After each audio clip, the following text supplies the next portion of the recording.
नाखन काटने के मसाइल के बारे में बात चल रही थी। पाँव के नाखन काटने का तरीका उसमें ये है कि जो आपका दायां पाँव है उसकी छोटी उंगली से आपने शुरू करना है। पहले इस उंगली से काटना है अंगूठे तक, फिर इस अंगूठे से लेके आखिरी उंगल पे आपके ख़त्म हो जाए। तो ये पाँव के नाखन काटने का तरीका है। यानी दाएं पाँव की छोटी उंगली से शुरू करना है, इस उंगली से शुरू करना है और बाएं पाँव की छोटी उंगली पे नाखन काटना ख़त्म कर देना। ये मुस्तहब और आला तरीका है, अफजल अमल ये सादर है। और दूसरा मसला ये है कि बाज़ हज़रात आपने देखा होगा कि नाखन को दांतों से तराशते रहते हैं, काटते रहते हैं। तो फुक़हा फरमाते हैं कि इससे काटना ममनू है।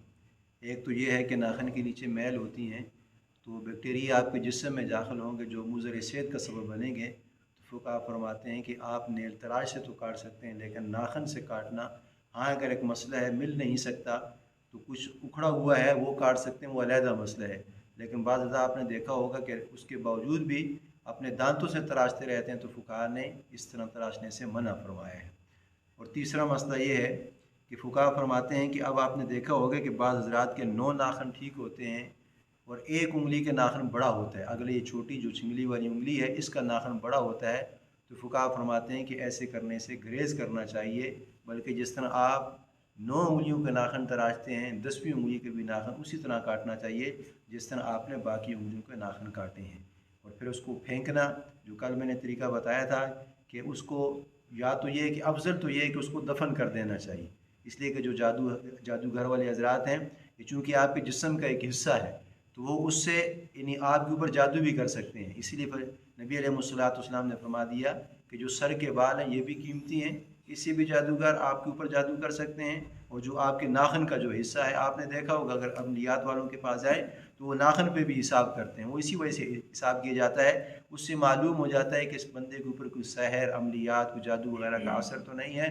तो आपने देखा होगा कि बाज़ औक़ात हज़रात जब नाखन तराश लेते हैं तो कोई किस तरफ बखेर देते हैं, कोई किस जगह दफन कर देते हैं। तो दफन करना तो औला है, अगर ना जगह मिल जाएगी तो पाक जगह उसको रख दें तो ये बेहतर है। और तीसरा मसला जो कल भी पूछा था कि रात में नाखन काटना कैसे है।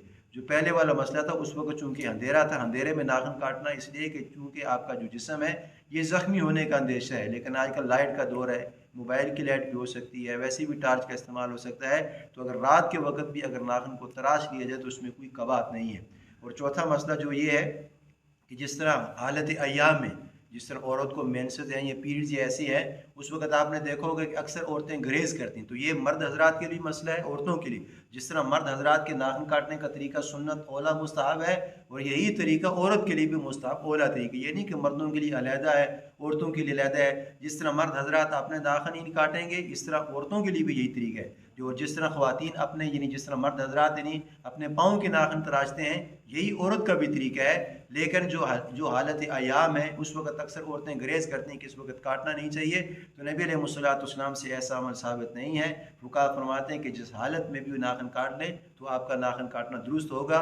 और आखिरी मसला ये कि बाज़ हज़रात कहते हैं कि मंगल वाले दिन नाखन काटना ये ठीक नहीं है, इसलिए कि जब आप मंगल वाले दिन नाखन को काटेंगे तो बीमारियाँ जन्म लेगी। तो फुक़हा फरमाते हैं कि ये सुनी सुनाई बात ही है। नबी अलैहिस्सलाम ने फरमाया कुल अतीउल्लाह व अतीउर रसूल, इताअत रसूलुल्लाह सल्लल्लाहु अलैहि वसल्लम की है। तो जो नबी अलैहिस्सलाम ने अफजल जो अमल बताया है वो जुम्मे वाले दिन है। लेकिन उसके बाद यानी हफ्ते वाले दिन नाखन बढ़ चुके हैं, सोमवार वाले दिन बढ़ चुके हैं, मंगल वाले दिन बढ़ चुके हैं। जिस दिन भी आप अगर नाखन को तराश कर सकते हैं तो तराश लें, ये बेहतर है। लेकिन जो है 40 दिन तक इसकी एक लिमिट है, यानी 40 दिन तक उससे पहले पहले आप अपने नाखन को तराश लें। 40 दिन के बाद काटना बाद फुक़हा फरमाते हैं कि ये गुनाह में आ जाएगा।